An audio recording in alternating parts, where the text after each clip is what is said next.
Revival. Whoa, whoa, whoa. Revival. Whoa, whoa, whoa. The Revival Initiative. What's an initiative?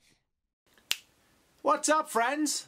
Mike Ryan here, host of the Revival Initiative. I hope you're all safe and sound, staying dry, and got warm socks on as well. Today we have a very special episode. We have a keyboard panel. We have two incredible guests to share their insights and knowledge of music and the music industry with you. First up, we have Leith Fleming-Smith. Leith has become, in a very short amount of time, a legend in the music scene here on the East Coast and around Canada. He's an incredible keyboard player, known for his dance moves, his solos. He plays with pretty much everybody. If you've ever seen a live show, you've probably seen Leith performing. He's an awesome player, probably the grooviest dude on the planet, and he's just a really, really good guy.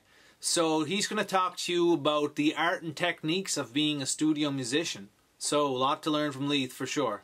Also on the show today we have the incredible Paige Bailey. Paige is an NSCC Music Arts grad and continued her studies at Humber College after that. After a little bit of time of honing her craft in Toronto, she's now back in Halifax performing and teaching. Today's lesson that Paige is going to educate us on is reharmonization standards. I don't know what that means, so I'm going to definitely take a look at it. So buds, let's get into it, get your chips and pop ready, and fire up those ears because there's going to be a lot to take in from this episode. Here we go, the keyboard panel. The Revival Initiative. Hi there, my name's Leith Fleming-Smith, and I want to talk to you a little bit about things I've learned over the years that help when you're working in a studio setting. That's why I'm here in my studio.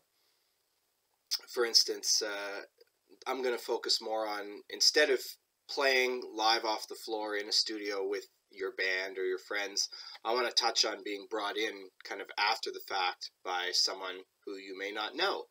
So I find right off the bat it's best if someone reaches out to you to get the business end of things talked about right away. Because that way it's not hanging over your head the whole session. You don't have to worry about doing your work and then realizing that the financial arrangement isn't at all up to snuff for what you want. And over the years, it took me a bit to learn that, to be able to have that discussion right off the bat with someone who you might not know. So it's important to set that baseline just to set the rest of the session to be as chill as possible, so you're not worried about that. Now, I find when I come into a studio and I'm doing overdubs or something like that, if I don't know the person, it adds a lot of fun to just strike up a good working relationship, you know, hang out, joke around, get to know the person. It makes the whole process a lot smoother, and you know, that way you make better music, and that's what it's all about. With regards to learning someone else's song, sometimes people send me a demo in advance, or sometimes I just show up and listen to it while I'm there at the session. And either way, I find if I'm worried about a particular part or something, you know, that I just feel like I'm going to forget, there's no harm at all in writing out notes. Making notes, I do it. Anyone I play with or record with, they will say, I like my notes. I like to have them usually on my phone, just as a quick way to pull them up if you're doing multiple tracks, for instance. But it just helps your organization. You don't have to be worried about other stuff. And that really is the main thing I find about recording in a studio, is relax. I know that time is money in a recording studio. It is a business thing. You know, you are under the gun to get your job done. But that doesn't mean you can't have a blast with it. And early on, I used to be so stressed out in the studio. My first session that I kind of just got pulled in on by someone I didn't know, I was shaking. And I actually was making mistakes because my hands were shaking. So, and, you know, I look back now, years later, and it was a fun session. It was a blast. I should have been having way more fun, you know. So that's really crucial. And I mean, I've gotten to the point now where I was actually in a session a little while back, and I was just doing a playthrough. I was just sitting at the keyboard, and the track started, and I was just playing along to see what the song was, to figure my way around it. And while I was doing that, I was talking to the artist I was working with and the gentleman who ran the studio, and the take finished, and we'd just been I'd been playing, and we'd been chatting, and they were like, "All right, that's great." And I'm like, "What are you talking about?" And they're like, "Well, you were recorded direct in, and that was great. That was a great take." So I'd actually recorded a take while just having a chat with the guys, and that really was a turning point for me in realizing just how chill you can be in a situation that can sometimes be stressful. And it'll work. It always works.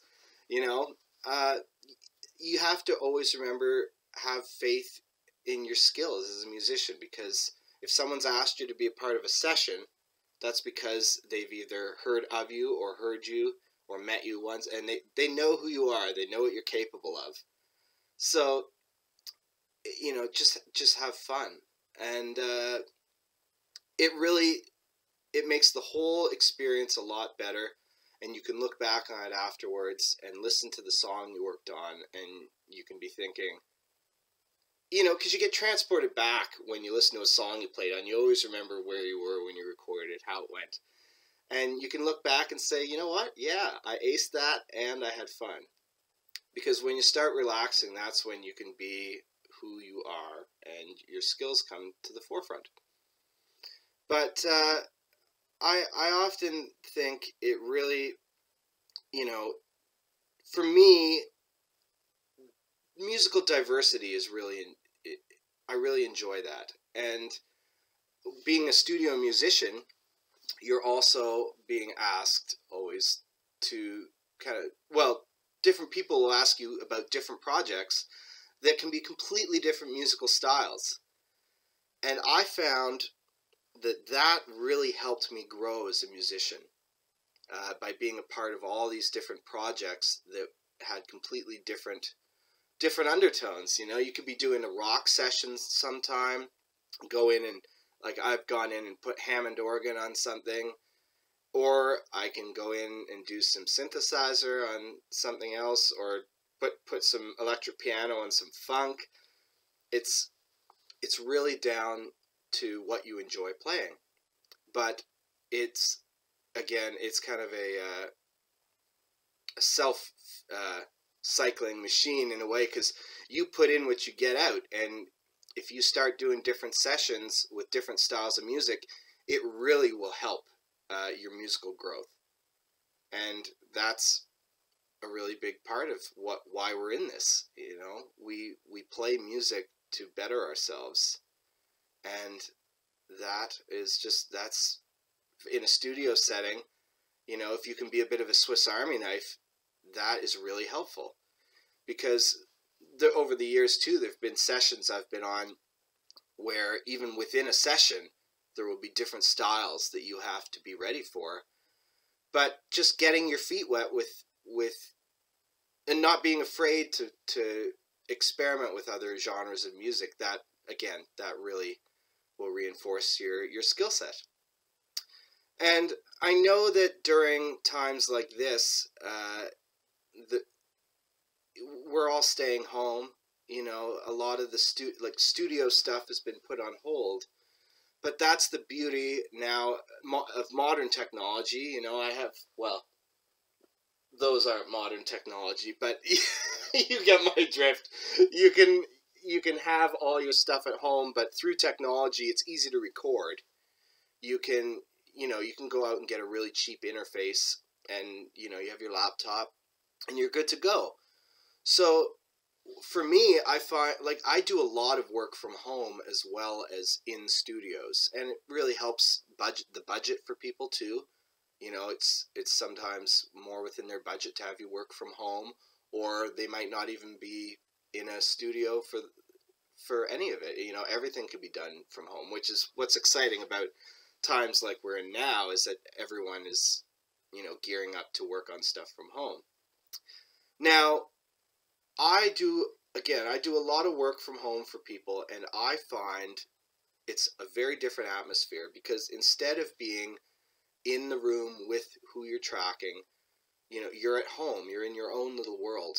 And it's different because you all of a sudden, you don't have someone right there kind of helping you along with their vision, you know, what they want out of the session. So I find communication is even more key when you're working from home. It's really important to keep a steady stream of communication between the artist and yourself, to make sure you're on the right track. For instance, like, I could spend hours working on takes for something that in my head I think this is it, you know, this is the take, this is what's going to work. And you send that out, and they'll write back, you know, like, maybe would it be okay to change this here or there, or do this differently? And, you know, your feelings should never be hurt by that, because it's just, you know, they have one vision in their head for their project, and as much as people like allow me to have freedom to be myself musically, there's also still structure aspects that they'll want to have. So what I've found over the years that really helps for that is to maybe, like, for instance, I will do one take of a certain way of playing something that I want, that I have in mind. And I will do one take of that and send that off. And then they can either say, yeah, this is great, you know, like, in which case I'll say, okay, I'll do a couple more takes. Because it's always good, you know, if there's a couple takes, it gives them some different things to choose from. But if they say, you know, this is great, I'll be, all right, I'll do one or two more, or sometimes that'll just be the magic take, which is awesome. But if they say, well, I'd prefer this to be different, at least you haven't put hours of work into doing it. You've just done a scratch track that then, you know, you can be on to the next idea. You can try something different. So we are lucky to have, something like video chats, for instance, would be a really helpful feature, because you can have different people on different ends with the files pulled up. Really easy to figure things out. I know I'm going off on a bit of a technological tangent here, but it's more so the importance of, even if you're in your own setting, if it's someone else's project, it's very important to stay in touch with them. And also, you know, in a studio, you've got an afternoon or a day or a night to do the work. When you're at home, someone can ask you about doing a track, and you have to set realistic deadlines. You know, you could say, if you're really confident, you'd be like, all right, I'll have a scratch track to you, you know, I'll have a track to you by later on today. Or if you know that your life has other things going on, which it's the case with lots of people, excuse me, myself included, you know, we all have busy lives. It's good to pick a date that it's a professional outcome. So you want to stick to the deadline you set.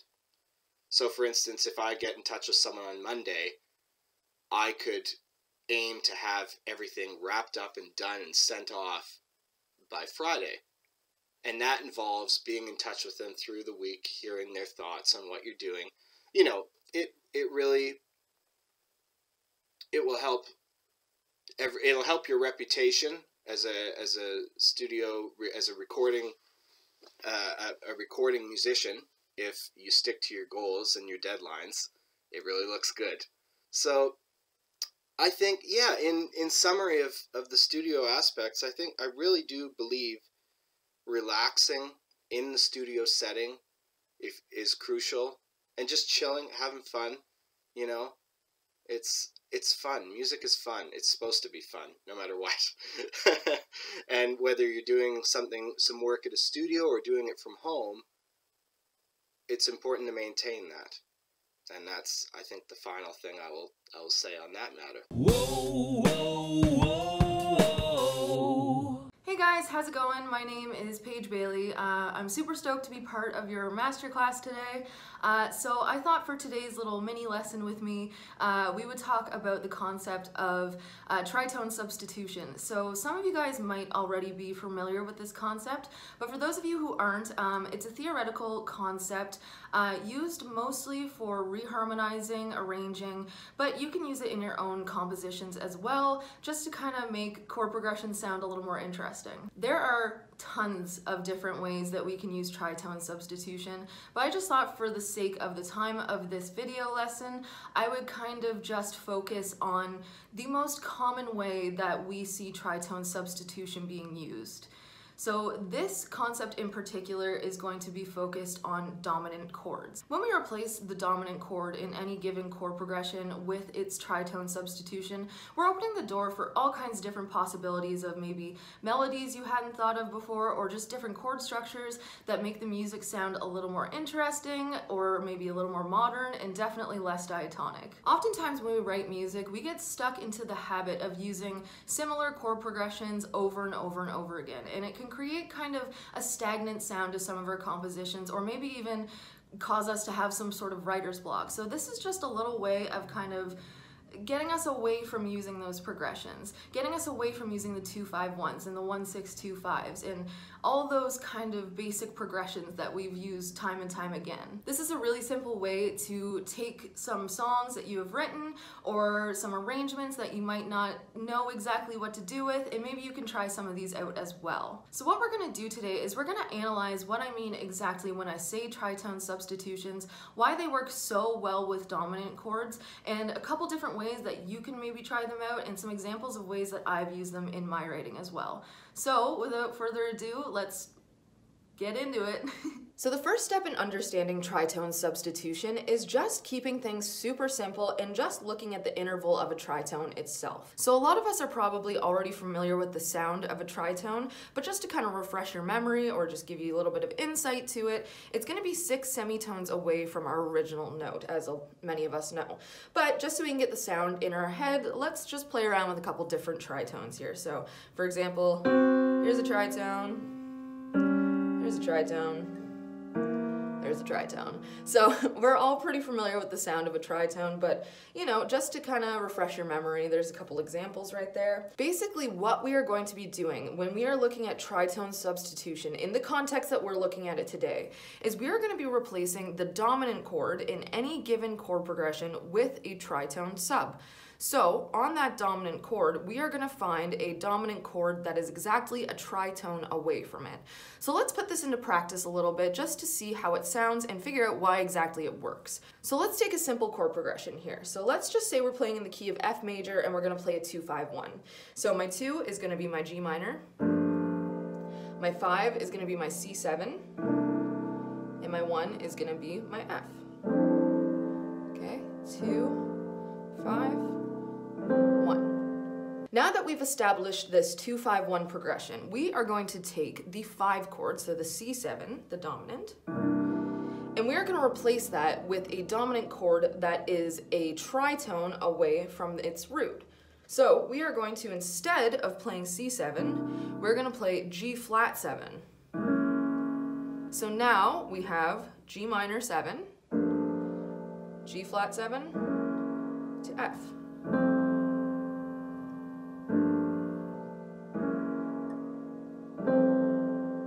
So we can hear that we still have that draw that wants to go back to the F, even though we're playing a chord that's completely non-diatonic to the original scale. So let's talk about why this works. If we spell out C7 super simply, we are left with C, E, G, and B flat. As we know, the 2 most important notes in any given chord are going to be the 3 and the 7, because those are our leading tones, and those notes are the ones that are causing our ears to want to hear the 1 again. So we want to go back to our tonic when we hear those. So now let's look at G flat 7 spelt out simply as well. We have G flat, B flat, D flat, and E. Now, you'll notice that we have two common notes here. The B flat and the E are the same, and coincidentally, those are also the leading tones in this chord.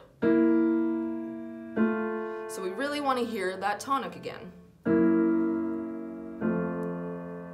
So that at its core is why tritone substitution works so well, especially with the dominant chord. Because the original dominant chord and the tritone substitution both share the exact same leading tones, causing our ears to want to go back to the one.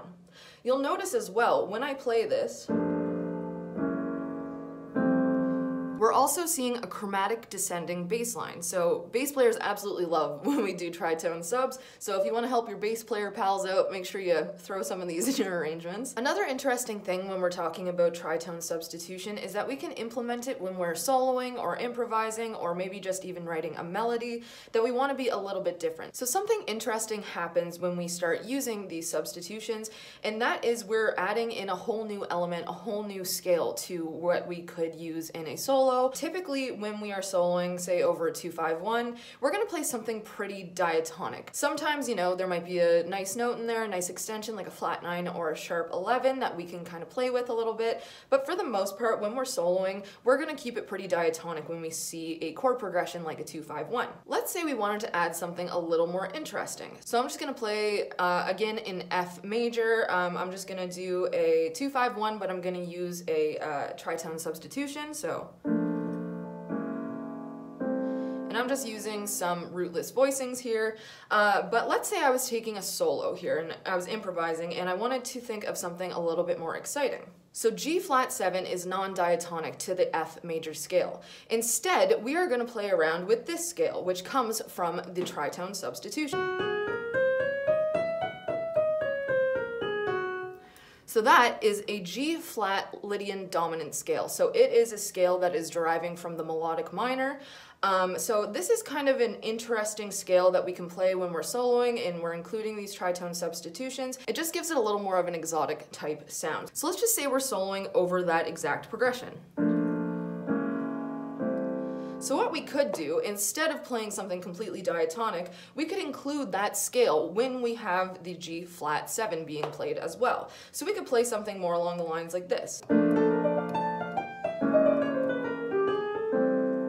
As I said, there are a lot of different ways that tritone substitution is used in arranging and reharmonizing, but this is kind of the most common way that we see it, and also the easiest way to get started if you want to try it out for yourself. So now let's have a look at a couple different examples of the ways that we can use tritone substitutions. So I'm going to start by playing a pretty simple jazz standard called There Will Never Be Another You. Some of you guys might be familiar with it. The interesting thing about this particular standard is that we have a lot of dominant chords in here and a lot of room to experiment with tritone substitution. But before we get into that, I'm just going to play it as it's written so you guys can kind of have an idea of what it sounds like and you guys can see the different chords. I'm going to play it really simply so that way you guys can follow along. So let's have a listen to how this sounds.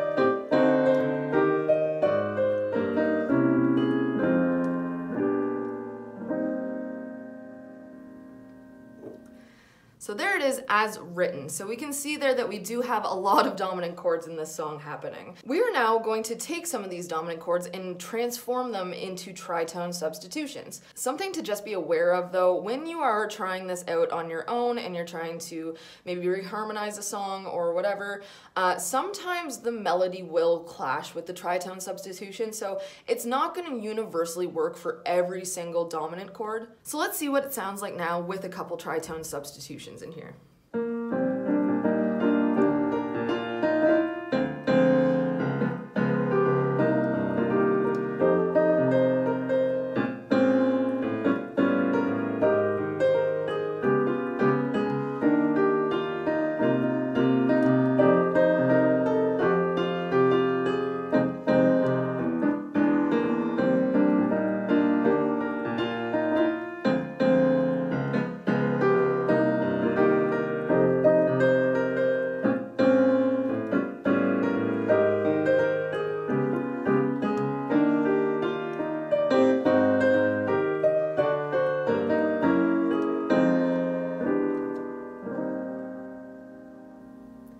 So you can see by adding tritone substitution, the song stays pretty much the same, but the chords have a different kind of color, different sound to them that just makes it a little bit more interesting and makes it sound just a little bit more modern. So now that we've discussed how we can use tritone substitutions in terms of reharmonizing jazz standards and how we can use them in improv, I'd like to take a look just really quickly at how I've actually used one myself in one of my original songs.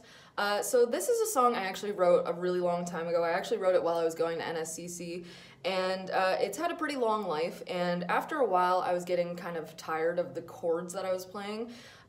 So I decided to put a tritone sub in here to kind of mix things up a little bit and just see if it could give the song some new life. So I'll kind of show you how it sounded before I put in the tritone sub and after as well, so that way you can kind of hear the comparison between the two. It's nothing too crazy, but it's something that you guys can try if maybe you're feeling like a little bit of writer's block or maybe a little bit stagnant in one of the chord progressions that you have on an existing song. So give it a shot if you're feeling that way, or yeah.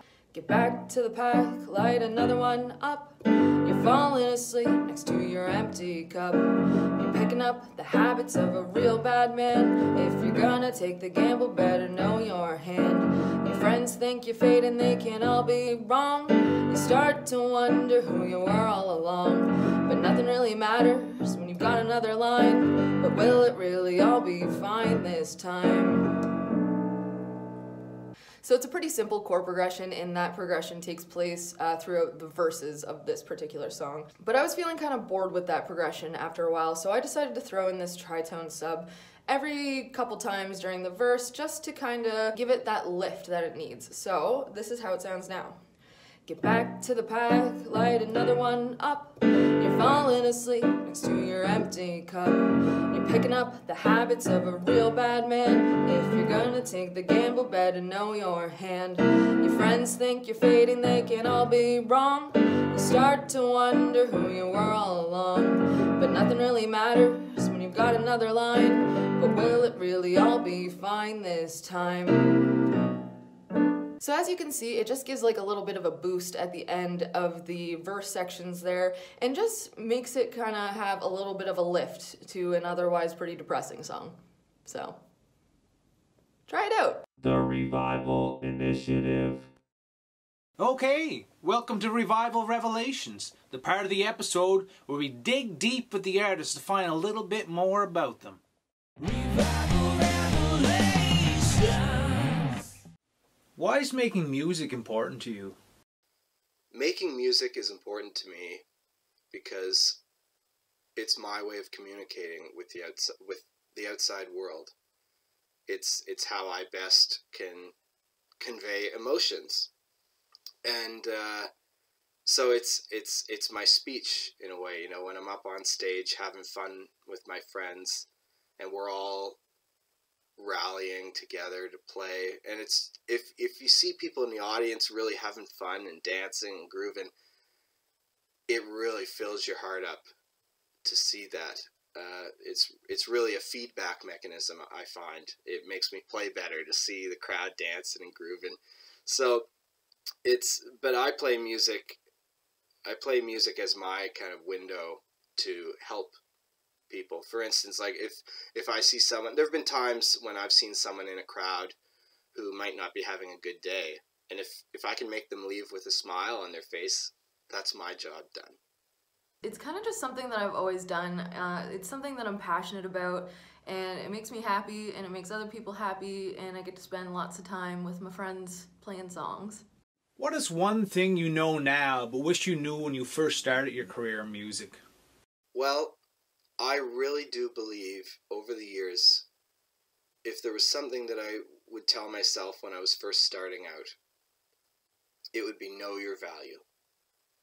You know that you're working hard at your profession and your skill and your craft, and just believing in yourself and knowing that you're worth something. And you know, there's a lot of times when people, you know, when you do, sometimes you'll do, like when I first started, I did gigs for free. Now and then I would do the odd session for free just because it was like I was brand new to everything, and just like, oh, I hope, I don't want to miss my chance. I want to get in, in with whatever. But it's really helped me relax, actually, over the years, to just trust that I'm worth something, that my skill is worth something, that your skill is worth something. So I would have to say, don't forget that you're worth your salt. You're a musician.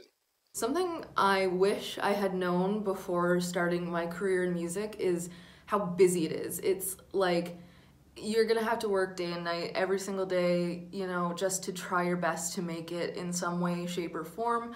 It's whether you're at a rehearsal or playing a gig or practicing, it's a full-time thing. There's really no time off. Name a local artist who's inspired you and why. I would have to say Erin Costello. She's the hardest worker I know. She's constantly working on her career on and off the stage. It's really inspiring to see because we'll be on tour together.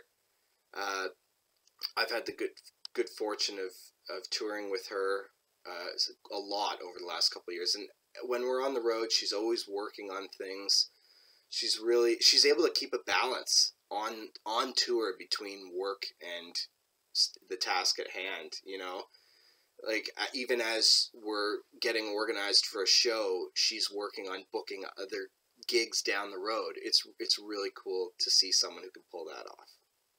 I've actually just moved back here a little less than a year ago, so I haven't had that much time to check out new artists, especially now that I'm not allowed to leave my apartment. But Erin Costello has always been someone who I looked up to quite a bit as an artist. She's pretty cool. In what ways do you think we could strengthen our local music scene in Halifax? I really do believe that diversity of musical styles is what is best for any music scene. And Halifax already has that, which I think is amazing. I'm witness to a lot of different shows, whether I'm playing or not, and there's always, every night there'll be different stuff on all over the city. And really, I think just once we're through this, more of that, more diversity, more styles, it's just, it'll do nothing but help the scene flourish. I honestly think that our music scene would be strengthened with more venues and maybe just a little bit more modern venues as well. I mean, there's lots of venues around, but I definitely think that we could probably use a couple more. Okay. Name one local person, one local menu item, and one local album you'd like to bring with you on our next quarantine, if it ever happens. Hopefully not. Well, for a person, I would have to say Brodie Peterson. He's one of my dear friends and an amazing bassist, and we have a lot of fun in my studio here, or just texting ideas back and forth. We have a lot of fun experimenting with sounds, and I miss him dearly. And it would be great to have him here with me. And a menu item, well, I would have to say the frites from the Carleton are absolutely unreal, just delicious, and I miss them dearly as well. And I can't wait to have some when this is all back to normal. And an album, I'd have to say Down Below the Status Quo by Erin Costello. That was an album made before I joined her band. It's a beautiful album. I find whenever I have some time to myself, some quiet time, I'll throw it on, because there's just a lot of different variation in the songs on the album. There's again, diversity is my theme, I think. A lot of different cool grooves, and it's an album that I find myself putting on often because it's a wonderful album made by wonderful people. Well, hopefully we never have to deal with another quarantine, but if we do, oh man, one person. I don't think I could pick one person. There's so many amazing people that I wish I could be spending time with right now, but unfortunately we can't. But hopefully soon it'll be back to normal. But as far as menu item goes, I'm gonna just have to go ahead and say ramen from anywhere. Please just someone bring me ramen. And then as far as album goes, I've been really digging Life Goes On by Diamond Town. It's a really awesome album. I love it so much. And yeah, I mean, I already have it here, but like, I'd bring it again on another quarantine, I guess, so. Well, there you have it, folks. Leith and Paige, two very exciting, very dynamic, and awesome performers. We're very lucky to be able to learn from people like them and to have this opportunity here at the Revival Initiative. So while you're at it, folks, on the internet, give Paige and Leith both some follows on the old social medias. Give us here, the Revival Initiative, a follow on Facebook, Instagram, and our YouTube channel. Be safe out there. Be sure to recycle. Dream big. Don't ever cook on extreme heats. Go to the doctor for regular checkups. Practice your instrument of choice. Believe in yourself. And let your voices be heard. Because they deserve to be heard. Thanks for tuning in, folks. Hope you had a good time. And let's do it again tomorrow. Cheers. Revival.